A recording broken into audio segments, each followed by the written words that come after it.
Matt, Alan, thank you so much for your time. Congratulations on a second season of Loot. What can we expect? Well, hopefully, we're saying this season takes all the things that you loved about Loot and we're going to go bigger, funnier, faster. We're taking a lot of the lessons we learned from season one and just having Maya in all these incredible, like, hilarious situations where she gets herself into a jam. We just want the show to do what we think succeeded in season one, is be a really light, joyous, fun watch that has some heart at the center of it.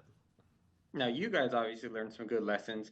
Obviously, Molly didn't. That opening sequence was hilarious.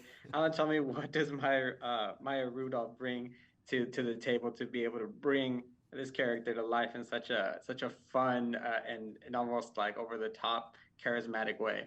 Yeah, I mean, Maya just brings incredible comedy instinct. And, she's one of the funniest people in the world. You can give her a big set piece and she can just grab onto it like a dog grabs onto a bone and chew all the comedy out of it. But at the same time, what's amazing about her is that she can also build a fully formed, fully fleshed out, well-rounded character. And that, I think, is the key to having her be the center of the show. Because you can be really hilarious, but if we don't care about you, it's tough for that to be the heart and soul of the show. So with Maya, she can do a huge set piece like that, the Vogue 73 questions thing at the beginning of the series. And then she can also do a very touching scene with one of our other cast members and play a love scene and play all of these other things that make you feel empathy for her, which is a tricky thing to do because it's hard to feel empathy for someone who has more money than God. Yeah, and I think that's really the core of the show. Just makes it really funny. One thing that I've always loved about the show when it comes to season one and what I've seen of this season so far, the relationships. How did you guys go about making sure you had the right actors? Because some of them don't look like they gel very well, but man, some of the relationships that we see on screen work really well as far as friendships and really growing together. Yeah, it's an interesting question, and it's kind of a balance between us coming up with characters and the writers coming up with characters who have very clear points of view, and often points of view and backgrounds that are different from everybody else. So you're really trying to like make sure that everyone is coming at any situation from a different perspective. I think the other thing we do is once we start casting the actors, we often like lean into the pitch, right? Like when we cast Joel or we cast Ron, we learn a little bit of like about who they are as people and what they're like and what their interests are, and then we often like put that in the show. Ron, for example, is really into anime and really into wrestling, and so we made that a part of Howard's character. Joel, who plays Nicholas, came from a transracial adoption. That was something that we thought was really interesting background.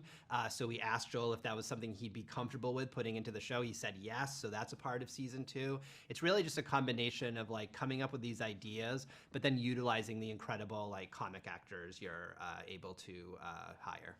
That's amazing. So using really their natural talents, their natural likes and dislikes to really bring out the personality. Alan, how speaking of personalities, as a director, how having this kind of level of talent across the board help you in it when you're shooting? It makes your job a lot easier because you're not trying to extract something that's not in there. Instead, you have this embarrassment of riches where we've had days where we're just laughing so much and it's just a light, really fun vibe on set because everyone's just killing in their scenes, And I think what the other great thing about our cast, aside from their talent, is there's an across the board generosity of spirit in terms of who gets jokes, who's getting laughs. Everyone gets jokes and no one has an issue with that. So there's very little ego in terms of the performance. And we've discovered interesting new relationships just by writing them into stories together. We did a Howard Sophia story this year, and we love them together. They're just adorable, and there's a good comedy sort of balance between them. So, no, look, they say a lot of times directing is 80 to 90% script and casting. And then, there's obviously so many other elements, but man, if you have those two things down, you're in a good starting point. Gentlemen, thank you so much for your time. Thank you for the series and insight on it, and we look forward to seeing more. Appreciate it. Thank you. Thank you.